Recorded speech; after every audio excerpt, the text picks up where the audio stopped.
Hey, what's going on? It's Phil Demmel from Machine Head. We're out here on the 8th Plague Tour with loudguitars.com. Watch it!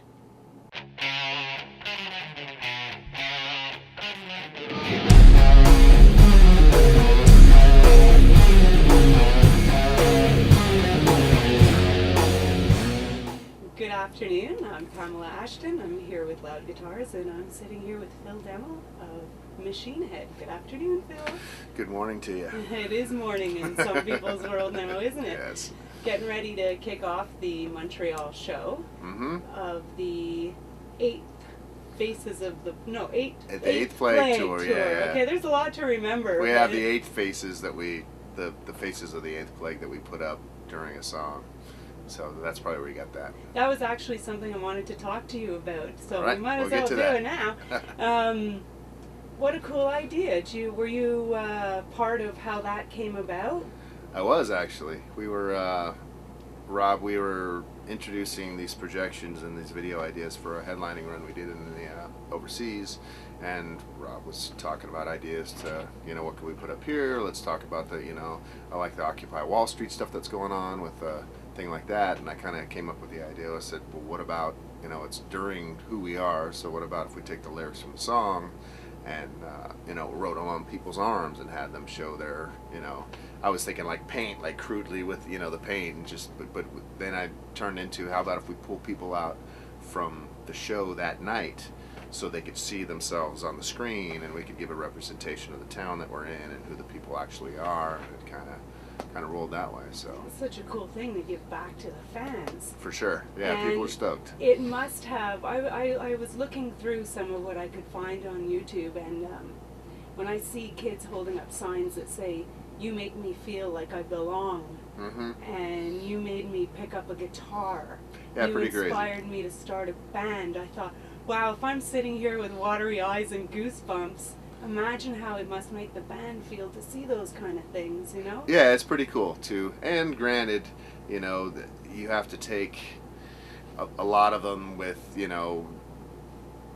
with a grain of salt. Machine Head saved my life, and it could be true, but people will do a lot to be a part of some things too as well. So you have to see where the actual, genuineness, if that's a word, is involved there. There's always some balance. Yeah, absolutely.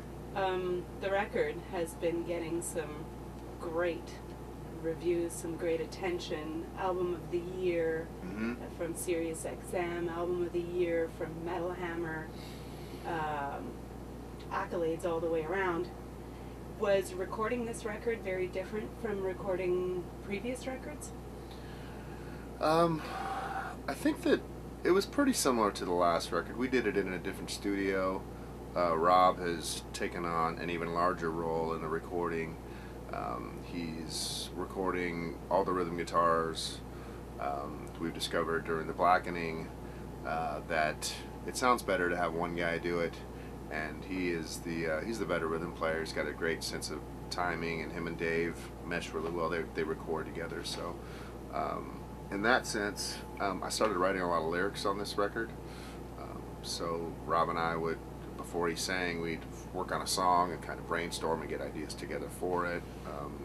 I brought a couple of song concepts to the record. I Am Hell I brought this idea about a pyromaniac and reading his journal and how it, finding him discovering how he's sick and going through that, and it kind of turned into Rob making it about female arsonists because they're the most dangerous, because theirs is a crime of passion. It's always for love.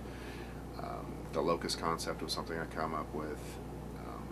I've had people come into my life and just rob me of, not just material things, but of just, my soul, of just humanity, and take everything they can from you, and when you discover what they are, they just up and fly off to the next crop and do the next to somebody else. So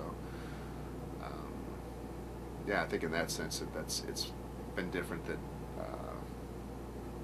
Rob and I have been doing a lot of lyric writing together, and we brought in a 4-string quartet on this thing, and he's really experimented with sounds and tones and layering and melody, and so Yeah, there's a lot of work put into this, especially from Rob. So it's really shown. And so the recording process, just so that I'm clear, the guitars and drums go down first, and then they bring the bass in after. Well, what we do is we record what's called a scratch track, which doesn't get used. Rob will just play along with Dave to give him reference where he is in the song, and you get the drum track first. That's okay. Because we don't play to a click, so everything has to be based on, Dave is an awesome drummer. He's don't play to a click, and it's pretty much all natural what he's doing. So we have to get that, but it's not perfect, and that's what I love about how we record. And not everything is just right on the beat and right everything, the perfect stops and everything like that. There's a lot of feel and a lot of vibe that you feel from a Machine Head record because of those imperfections, And so we got to get that drum track first. Then we do the guitar tracks, bass tracks, overdubs, solos, vocals, and stuff like that. Do you ever write while you're on the road? I'll come up with a riff or two or something like that, and I'll store it in my little voice memo thing on my iPhone, and and save it, or I'll hum it. It's easier for me to remember a riff and just sing it into my phone, and then go home and transcribe it. The Locust Chorus riff was written. I was working construction a year ago, and it was 4:30 in the morning out in front of a building, waiting for a superintendent to let me in, and I had this idea for this song, and it turned into what would be the chorus for Locust. So humming into your phone. Yeah. Yeah, that's so cool. Yeah, for sure. Melody lines and stuff like that. So or stuff like that. What would you say was the last piece of gear, gizmo, gadget, whatever that you put your hands on that inspired you?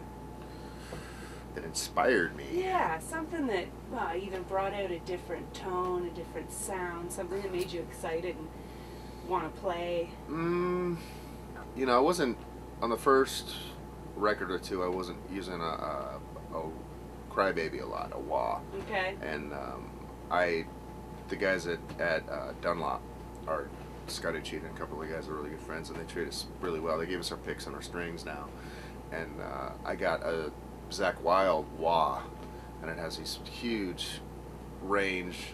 It goes to the super low frequency. That's and it got me into incorporating more wah into my solos for this record. So probably that. So thank you, Dunlop. Do you mind taking a minute talking to me about your gear, your rig, the setup? Sure. Yeah. We've recently are using an app modeler. We programmed our PV 5150, old 5150 settings into this, so it fits in a rack space, and we've got different amps that we use out of that, a clean tone, a semi-clean tone, and I run it through Bob Bradshaw Custom Audio Electronics foot control, and I've got all these old pedals that fit on these drawers, and I can program any combination of those into a ground control. I run a wireless through that. I've got a couple of tuners, one on stage, one behind the stage that I go through. I use like an Electric Mistress and an MXR Phase 90. I don't need any kind of overdrive because the amp modeler is so overdriven that we don't need that.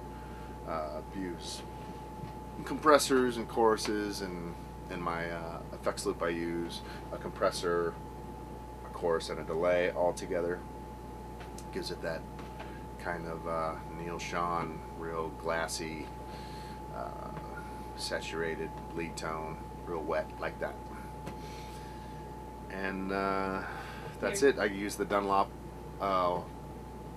Zakk Wylde wah, but I put it inside a Buddy Guy casing. I said Buddy Rich in one interview, and I just caught so much shit for it. But it's a Buddy Guy casing. It's the polka dot because it looks like a Randy Rhoads thing. Randy Rhoads is my guy. And, I play Jackson guitars. I have a signature series, Demolition King V, out with them. It's like their standard King V, but it has a couple cutouts on the wings. Looks like a flying V giving birth to another flying V. And yeah, I've got 3 of those. I've got a baritone that I use too, so Jackson has really hooked me up nice, and the guitar's doing really well for them, so I'm sure they're pleased as well. So How And about that's strings? Strings and picks. Dunlop strings. We use not really a too heavy gauge. We drop tune to B, and so that makes this a C sharp standard tuning for a couple of our songs. And we go from 10, 13. I use a 20 unwound on the third string, 32, 42, and on the uptune stuff we use a 54, and on the downtune stuff we use a 58 on the sixth string. And Dunlop here, I think I have a pick on me. So Dunlop makes an Ultex, a Sharpie pick, and There we go. All right. so that's what it looks like. And I'm a big Raider fan, so it's got the sharp edge, but it's got the big teardrop at the top. So Okay. and Rhodey cuts them up nice. So So you can hang on to them. Yeah, and my sweaty grubby mitts. How long is this tour going? How much are you on from the foreseeable It's a future? 5-week tour. I think we're into, this is the second week out, so we have 3 more. If I do my math correctly here. And we're home for a few days, and we go to Australia for a couple weeks doing the Soundwave Festival tour down there.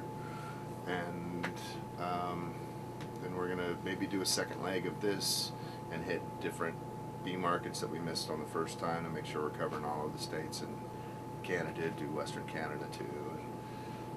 And then we got festivals lined up over the summer through August, so we're booked through August right now. That's great. We actually caught you at Montreal Heavy last year. Oh, that was great. Phenomenal. Yeah. Fun. That was Hot. great show. Great show. I had some muscle spasms going on that day. Really? I could barely walk, and I actually played the show in my flip flops and my shorts because I couldn't change my pants. I couldn't bend over and tie my shoes, so I was, if you watch video from that show, I'm just rigid and just standing there the whole time and kind of was in so much pain. And at the end of the show, you still held your guitar up by the Yeah, very that doesn't take too much to. Oh wow. I don't have to bend over to do Yeah, that. I had a lot of pictures from that show. That was Awesome. That was a very fun show. So I'm glad you're coming back to Montreal. I think you're spoiling your fans a little bit. We love it here. Well, we love it we here. love They having treat us well. So. Beautiful.